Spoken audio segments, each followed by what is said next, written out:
Hello and welcome to StratNews Global and to our evening analysis of issues of security and international import. I'm Surya Gangadharan and I have with me Veena Sikri, India's former High Commissioner to Bangladesh. Good evening again. Good evening, good evening. Thank you for having me on your show. Glad to have you. Ambassador, we had the Republic Day Parade and for the very first time, a Bangladesh Military Joint Services contingent led the parade. This is only the third time in India's history of holding such parades that you have had a foreign contingent in front. So I suppose, what's your take on the overall relationship?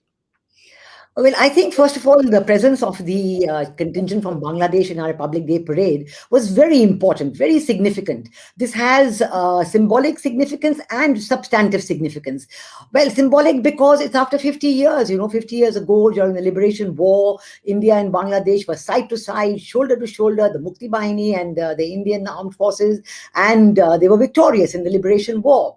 But then, after the assassination, the cruel assassination of Bangabandhu Sheikh Mujibur Rahman, the ties went into a complete downspin, and there was really very little cooperation between India and Bangladesh. But now, I think in the last decade and more, with Prime Minister Sheikh Hasina at the helm, it has taken a tremendously positive move ahead, and the presence of the Bangladesh contingent was really of substantive significance of the new page, the new turn, the new cooperation between India and Bangladesh, which now encompasses defense, armed forces, science, technology, health, border trade, everything, you name it, A to Z. The cooperation between Bangladesh and India is really strategic and of mutual benefit and based on trust and mutual interest. In fact, we'll be playing a small graphic that we've worked on, just giving you a brief snapshot of India-Bangladesh ties. Actually taking off from the time when, ties were a bit of a downswing during the years of military rule, but things appear to have built up since then. Ambassador, when we also look at the issue of vaccines, I think we've been very forthcoming in the supply of vaccines to Bangladesh. So, Ambassador, if we look at some of the issues, the very outstanding issues between India and Bangladesh. Now we keep hearing that the undercurrents in Bangladesh, they're saying India has not done this, India has not done that. There's the issue of Teesta waters, there's the huge trade deficit, so many other issues. What's your take here? Where do you think we've gone wrong, or is it something that just happened because of our own system? No, I think that as much as you look at the issues that have not been settled, you should also look at the issues that have been settled. And both India and Bangladesh have realized that there has been tremendous progress. Look at the land boundary agreement, hanging fire since the agreement signed between Sheikh Mujib and Prime Minister Indira Gandhi.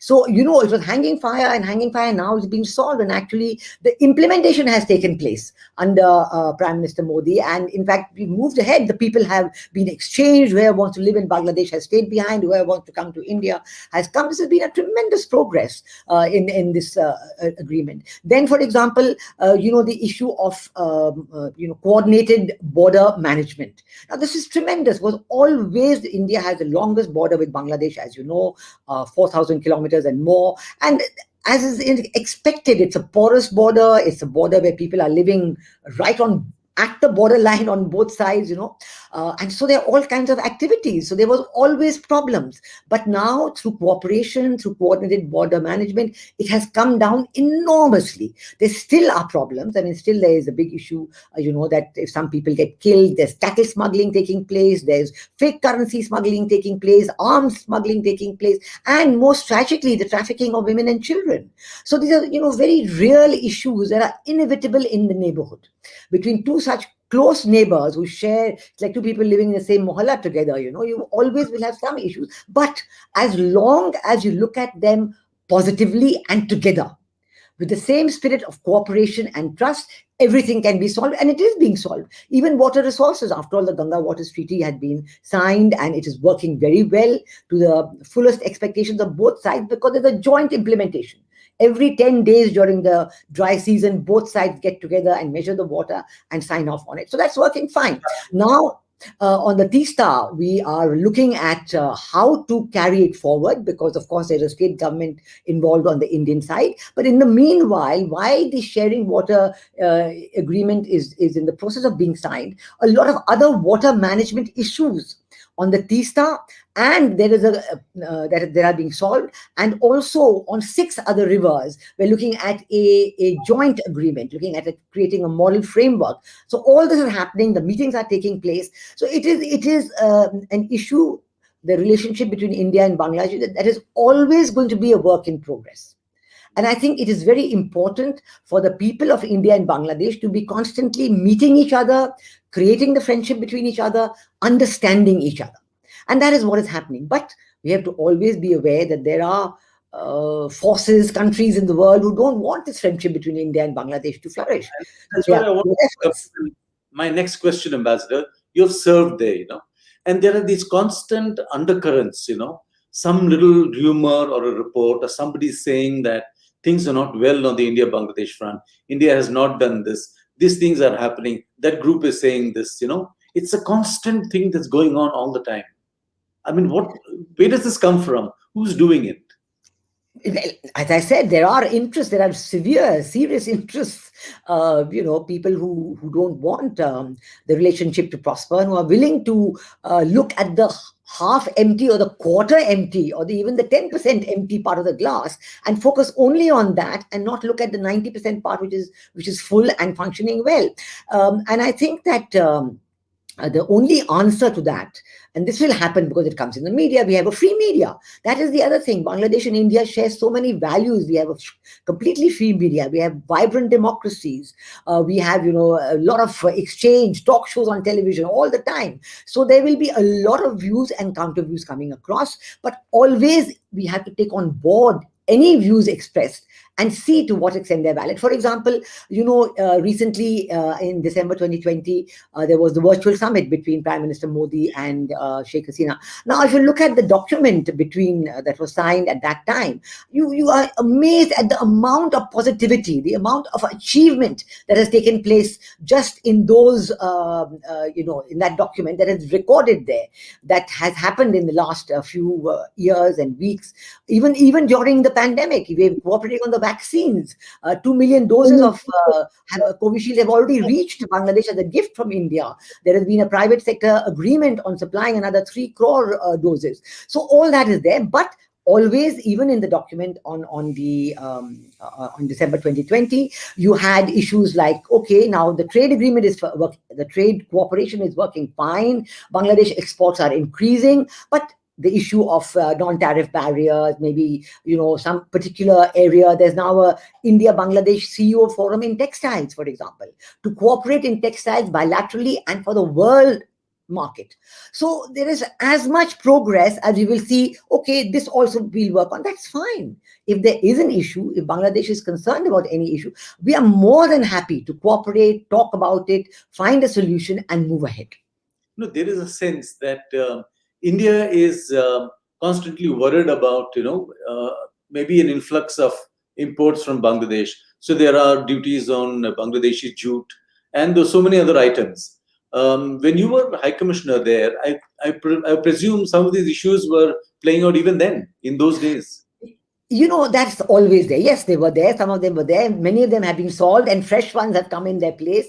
So this is always there because when you look at the aspect of bilateral trade, it's also the state which comes in to being, and with such an active, dynamic border, there's always cross-border smuggling taking place. If something is 10 rupees cheaper here or 10 rupees cheaper there, it will move across. You can do what you want, you can't stop that movement across. So all this happens all the time. But if we always understand that this is happening because there's a dynamic, positive friendship, relationship, even friends and relations across the border, it's all right. Look at India's Northeast. Now, with the Northeast, there is a tremendous progress between India and Bangladesh in the area of connectivity, in the area of movement of goods, use of Chattogram port and Mongla port, use of the road facilities between India, from the sea right through Bangladesh to the northeast. Now, this is, of course, very important and valuable for India, because we are allowed access to the northeast and our goods are transported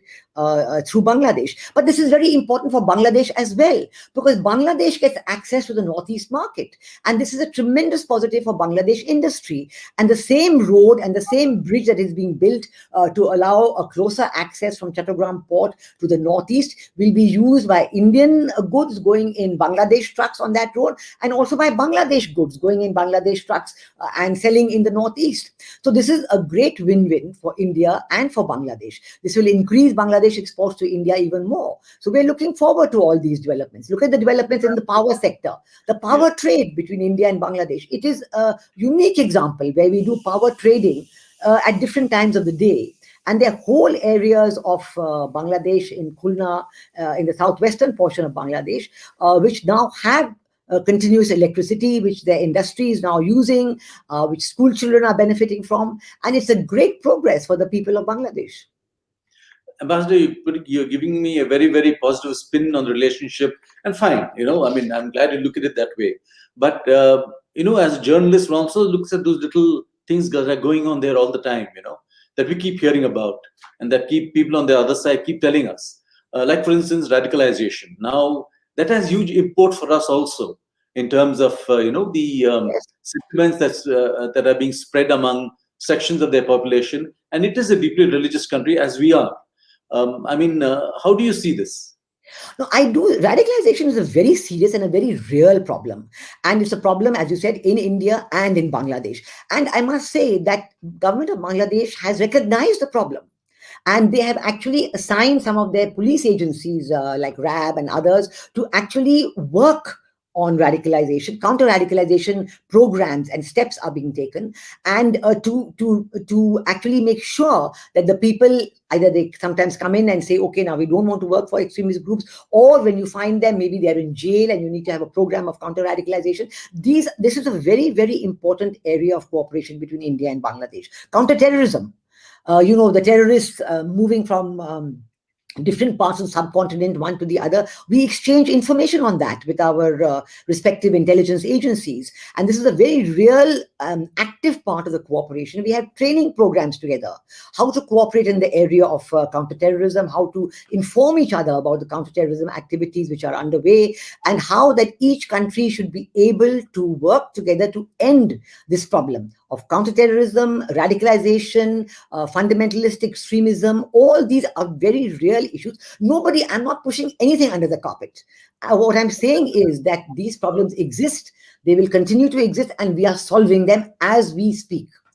But this is growing in Bangladesh, you can't deny that. And it has an anti-Indian tinge to it, doesn't it? Yes, I will recognize that the radical groups and the radicalization efforts taking place in Bangladesh, no doubt with a lot of inputs from our Western neighbor and money flowing in, that does have a strong anti-Indian bias, because they say that, oh, look, this is what it is, and this is what India is doing, and so on. But we know that this is not anything new. This has been there, I would say, almost since 1971, and certainly after 1975 in very strong measure. So we have seen the ups and downs of this movement. I know that when I was there as High Commissioner in Bangladesh, there was a time when all the Northeast insurgent groups were being supported in Bangladesh. And what we were saying to the government had absolutely no impact. But for the last decade and more, now it's the third continuous term of Prime Minister Sheikh Hasina. This has been one of the first things that she did, because she said that the people of Bangladesh don't want radicalized elements on their soil. It's not good for India, but it's not good for Bangladesh as well. So this aspect of joint benefit, I think I again and again come back to that this is what we have agreed and decided upon.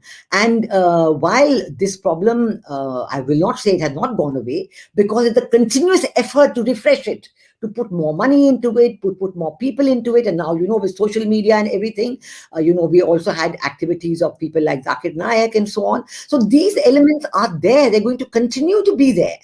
And I think that the aspect that we have to focus on is to create that understanding at all levels of the society in Bangladesh, from the But grassroots to the young students. how do you look at an issue like the Rohingya, for instance? Now we have, in a sense, from what the Bangladeshis also say, we have sided with Myanmar in this regard on the Rohingya, and it is something which has bred considerable resentment in Bangladesh. Have we, I mean, not kept that balance in that sense? Now, let me say on the Rohingya issue that this is a very important issue. We recognize the serious concern within Bangladesh on this issue.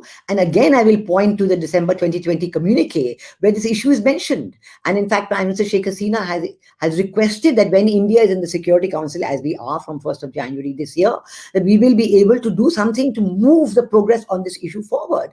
And India has assured of every concern and support for this. And also, I will say that on the Rohingya issue, we are interacting with the government of Myanmar on that. And we are hoping that through the bilateral agreement which Myanmar and Bangladesh have signed, that there will be progress at the earliest. In fact, I mean, when the bilateral agreement was signed in 2017, and since then there have been several attempts to get the implementation going and the people going back. But at one point, the Rohingya refugees themselves refused to go. So there is this third element, and then the refugee agencies of the UN, they also had their own view on it, just as they opposed the movement of the Rohingya refugees to the island where Prime Minister Sheikh Hasina and her government have built excellent facilities for the refugees. So this is a very real problem. Prime Minister Sheikh Hasina has shown tremendous statesmanship in handling this problem and tremendous support that she is giving to the refugees. But we are determined, with the cooperation of Myanmar and Bangladesh, their bilateral relations. Now, I mean, it's the same thing with the government of China. The government of China is also trying the same thing. And so I think that there is this, constant effort to talk about India, but you don't talk about what China is doing with the government of Myanmar. So I think all in all, we are deeply committed to helping Bangladesh on this, and this will continue. It's not going to be easy. Even after the bilateral agreement, several times there was a start and then a stop, for various reasons. Sometimes the refugees don't want it, the agencies don't want it. And then, of course, there is the fear of radicalization among the Rohingya refugees, which is very real. Government of Bangladesh recognizes this. Everybody recognizes this. We are all working on those levels, on those issues. Last question, Ambassador, and I'd like you to be brief. The issue of the succession to Sheikh Hasina. Now, do we ever go and tell her, counsel her, advise her, whatever, that you need to have a proper succession plan in place, so there's no instability, nothing goes, Do we ever go and tell her that? I'm sure it's something she understands, but do we ever tell her that? I must say, first and foremost, that I think Prime Minister Sheikh Hasina has been a tremendous leader for the people of Bangladesh. And she's been statesmanlike, she's been focused on development, focused on progressing the people, taking them out of poverty. She's interested in climate change, working for that issue. So all in all, you see in the last 10, 12 years of leadership, a tremendous improvement in the socioeconomic indicators, in the prosperity of Bangladesh, and all those issues. Now, this is an internal matter of Bangladesh, that how long Prime Minister Sheikh Hasina will continue to be the leader, and who will succeed her. I must say that the important point about India and Bangladesh, and this is very important, that they're committed to similar ideals. And this is the important: democracy, secularism, socialism, nationalism, economic progress, and justice. These commitments for us are the most important in Bangladesh. And as long as the Awami League, and we know they're firmly committed to these issues, and the commitment to these issues is what joins us in friendship. And we would like that these commitments remain. And for the rest, the people of Bangladesh select their own leader, and that happens in any democracy. Prime Minister Sheikh Hasina is a strong leader, she's in good health, and I'm sure she will continue for a very long time. You're a very strong votary of Bangladesh, Ambassador Sikri. It's been a I'm pleasure. a very strong votary of Bangladesh-India friendship. And I think that this friendship between India and Bangladesh is good for the region. It's a model friendship because it's based on stability, shared prosperity, shared growth, and mutual concern about issues that are of common interest and even of interest to one or the other. We look at each interest like that. So that is a very important aspect. And this is the issue. India issues more than 1 million visas a year to people to come from Bangladesh to India. Look at the interaction. It's unbelievable. No two countries in the world have this kind of friendship and interaction, So it's an important effort to keep this going. while Ambassador, understanding all the problems that no doubt remain. yeah. Ambassador Sikri, pleasure talking to you, madam. Thank you very much. Thank you. Thank you. Thank you.